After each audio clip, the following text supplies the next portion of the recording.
My name's Maddie. I'm a 22-year-old competitive climber from Canada, currently living in Montreal.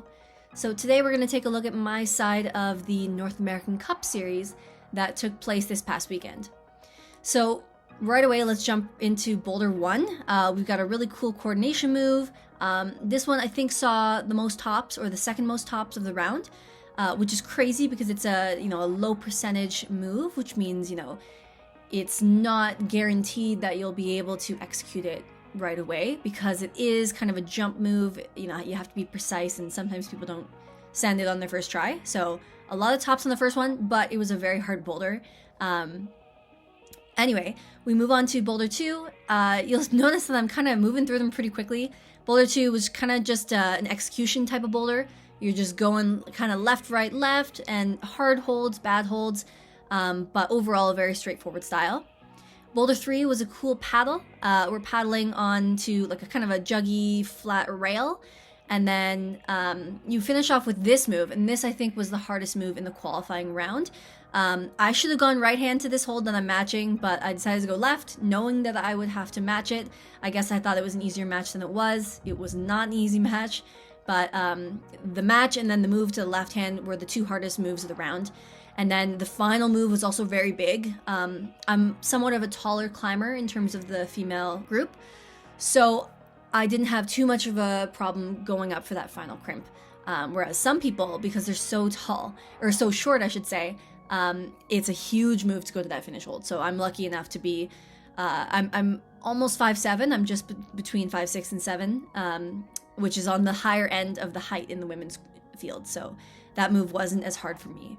And then this fourth boulder, again, this one was a pretty straightforward boulder as well. Kind of some funky moves. You have to grab a foot chip at some point, and then a bit of a riskier move to the finish hold. I actually didn't see one of the holds on that last volume, so I made the finish move harder than it needed to be.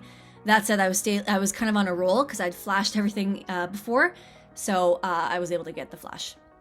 And then this final boulder, again, at this point I'm like, okay, I've flashed 4 out of 5 boulders. And I'm not gonna lose it now. It's like it could go either way, where you have too much pressure. In my case, I was on a roll, so I was able to flash this final boulder, and finish in first place going into the semifinal round with 5 flashes.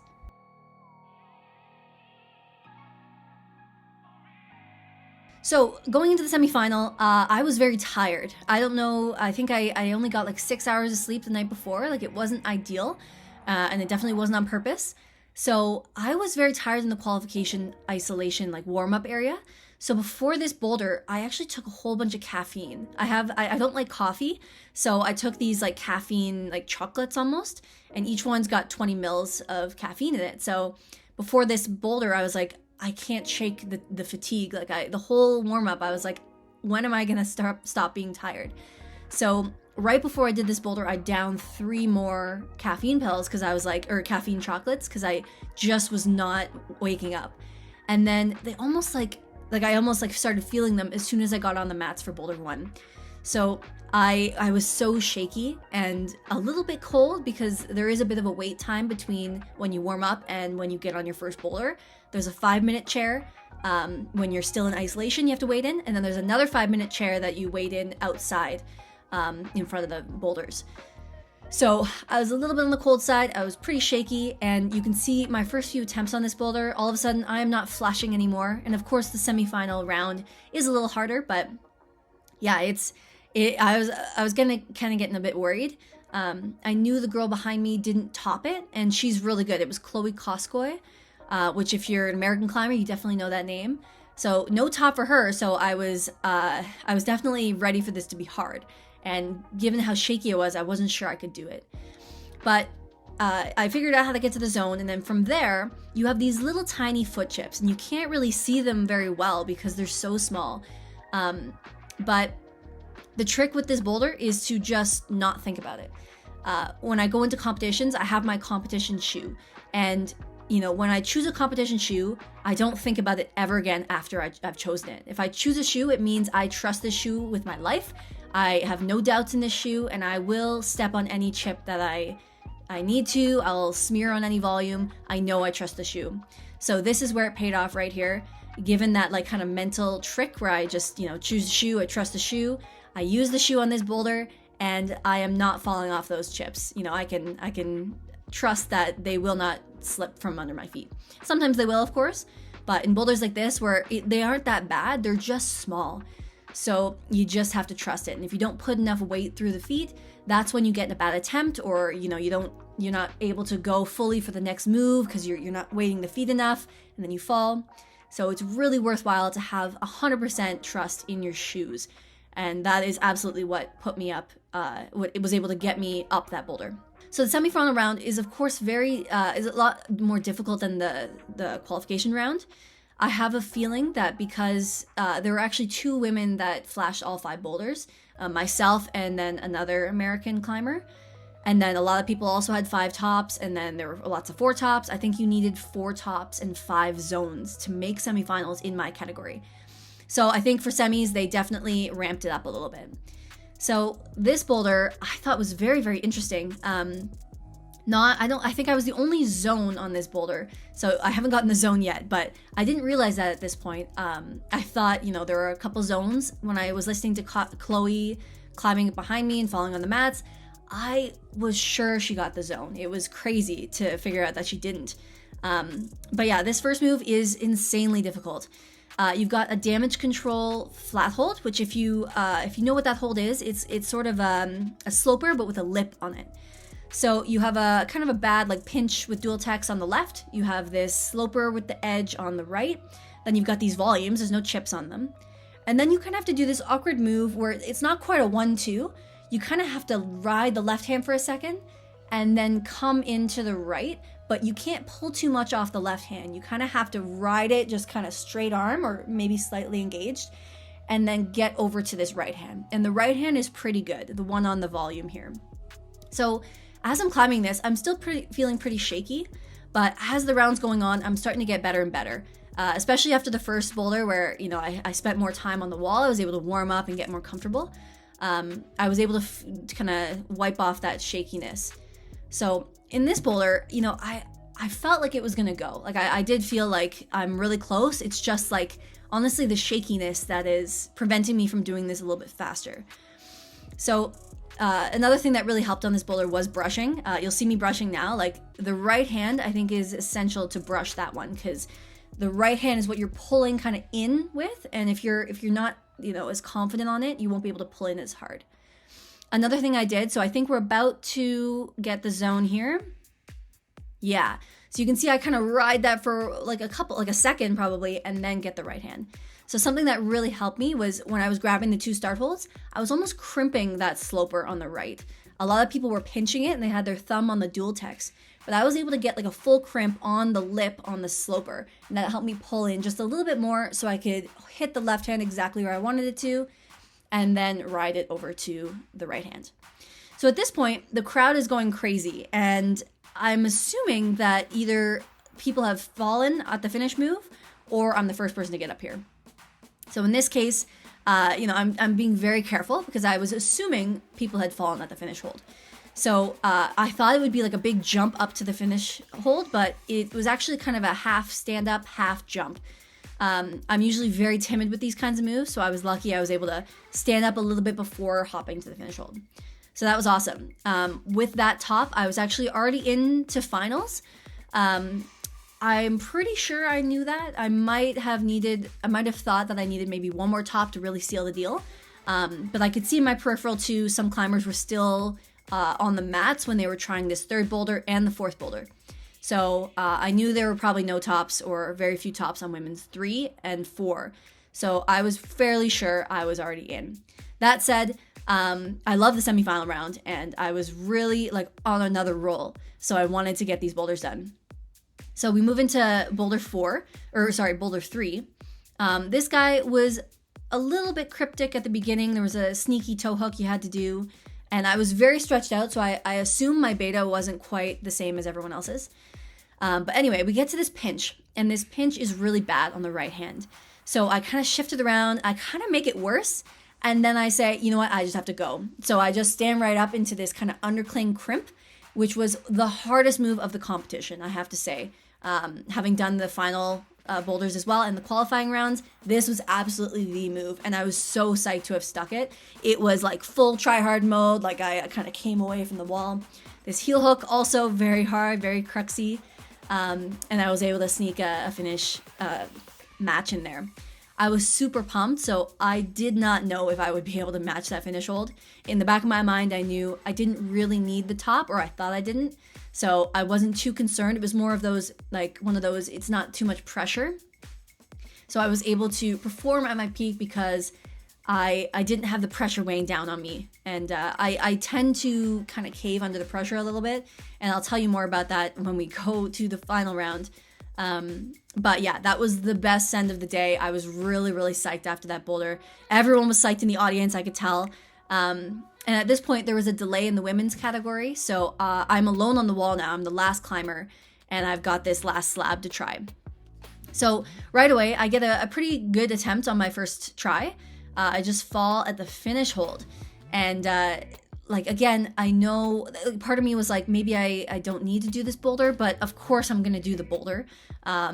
At this point, I just love the role I'm on. Like, I love just setting hard boulders. This North American Cup for me is a bit of a practice for the World Cup to come.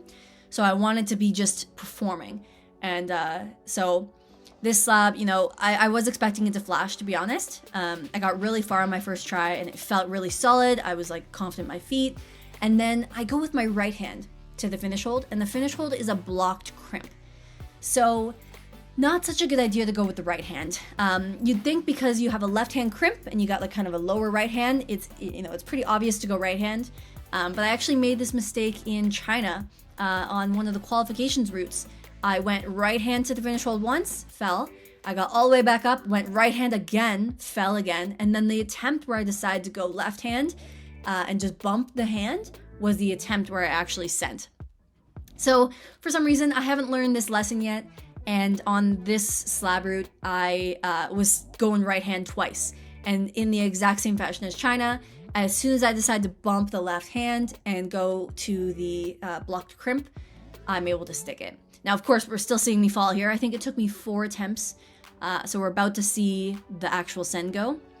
But it's interesting. Like, I almost don't know why the bump is better than going right hand.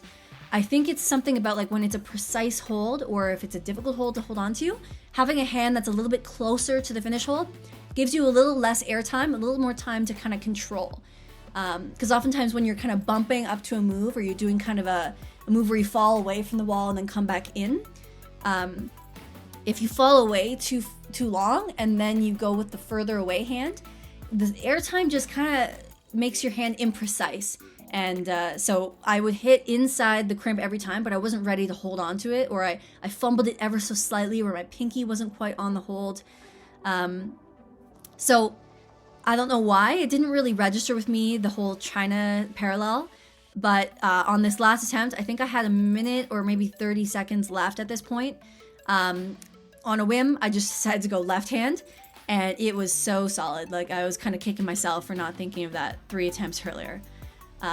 So with that, we've got 4 tops, and I am secure into the final.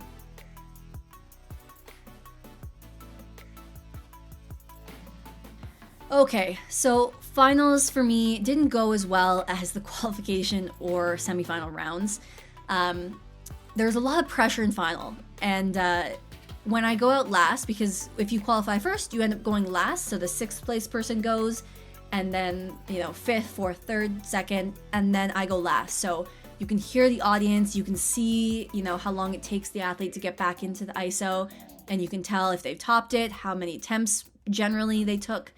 So I knew there were almost everyone topped this first boulder, if not everyone. So I knew I had to just execute it. Now, luckily, this boulder was the easiest of the round, so I was able to get a flash on it. Despite the immense pressure I felt having known everyone topped it or flashed it. Now, this is kind of my style, this pressing, like, small box stuff. So I was pretty confident going into it, but all the other boulders I was not as confident with. There's like a lâché move, which I identified literally a week prior that I'm kind of bad at. Like, it's a bit of a weakness of mine. There was a slab, which you're about to see, that I really wasn't sure about the first move or the last move, so that's not good. And then the final boulder just looked kind of hard. I thought I could do it, but it just looked hard anyway. So at this point, I'm trying to slab. I know that almost everyone has topped it. And in my head, I was almost thinking that I don't think I can do it. This is the first time this kind of thinking has entered my head, but as I was sitting in the chair waiting to do this slab route, the second boulder, I was thinking this feels a lot like nationals. And if you remember, back at nationals, I qualified first in the qualifications, and then first in semifinals, and then I ended up in third in the final.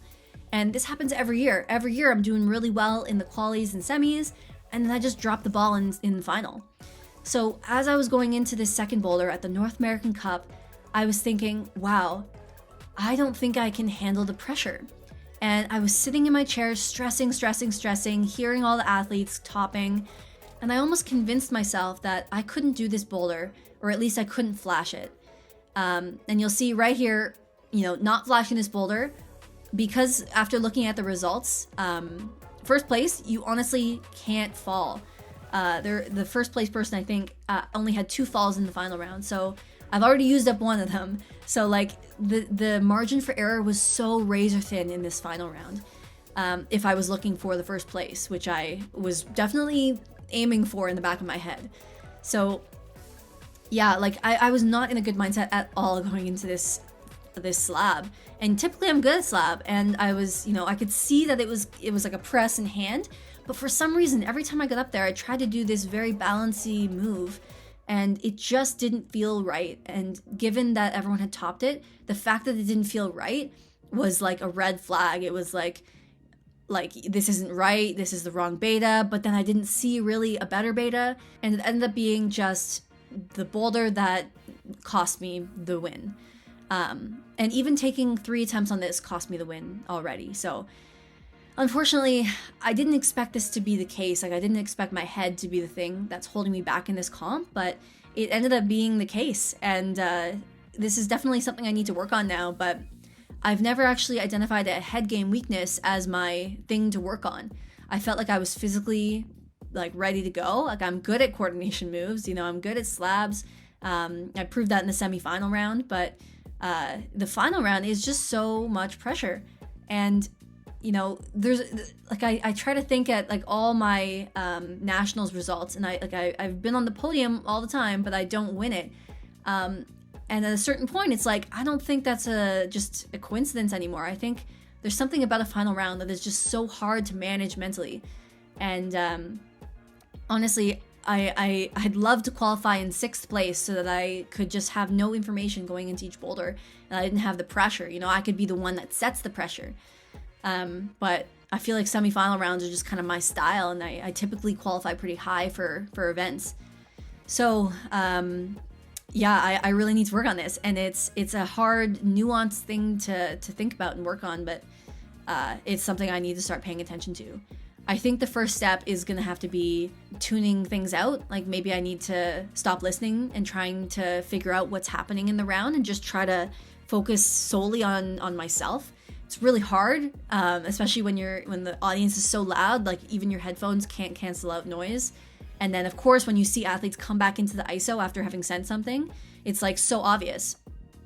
But anyway, back to this boulder. You can see this is my last attempt. I've got about 20 seconds on the clock. I finally say, okay, enough's enough. I'm just gonna go for this move. And then the clock, honestly, there was not enough time to properly set up for this final move. So I slipped, but I was happy to have gotten the zone. The round's not over after just one boulder like this. We're still looking for, at this point, maybe it could be 1st place, but we're still looking for a 2nd, 3rd, even 4th. Definitely just trying to do as well as we can given the circumstances at this point. So this boulder, I've been trying some lâcher moves recently where you kind of swing and jump, and I've been taking quite a few attempts on them in training. So I was a little worried about this boulder. You can see my first attempt, a little lackluster, but I right away I was like, okay, I think I know the proper positioning. I know you're supposed to lead with your hips and kind of snap your torso back. So right away, less than 30 seconds, I get back on the wall. And my form is a lot better, and I'm a lot more confident now that I have felt out the move. So you can see my hips go, and then we kind of catch just the left hand there. So I was really lucky to have gotten that. I definitely didn't want to try to do that again because I wasn't sure I could get it consistently every time. So I went straight into the beta that I sequenced. It's this really awkward and difficult high heel hook, which I thought was a really cool move. And very, very tensiony. And then this final hold, I felt these pinches in semis, so I was pretty confident.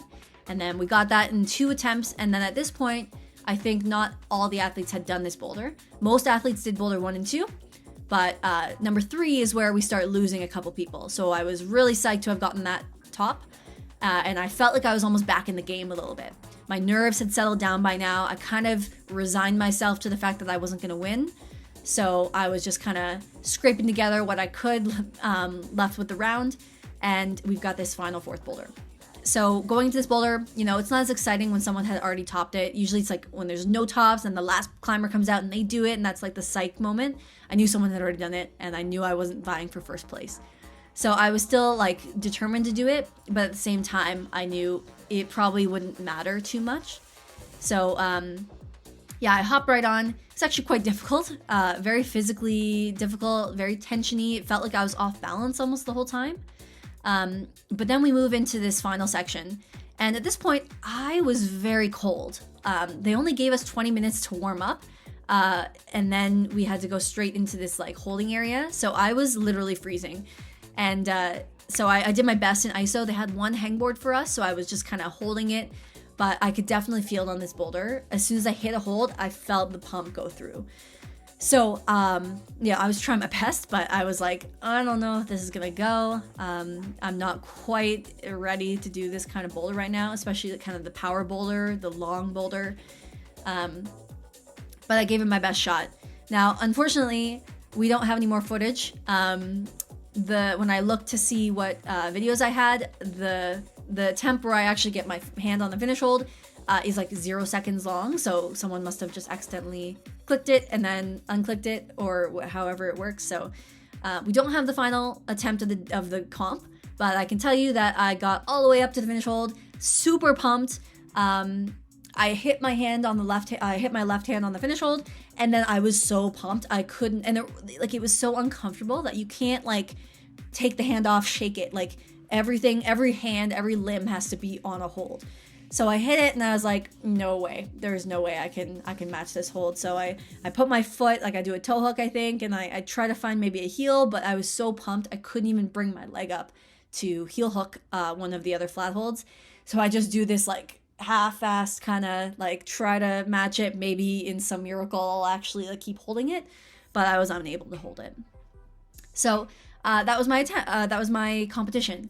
I finished in 3rd place, which I am not unhappy about at all. I was super happy to be on the podium. I wasn't sure when I finished the round where I would end up, whether it was 3rd or 4th or 5th. So when they announced my name in 3rd place, I was like, I will absolutely take that.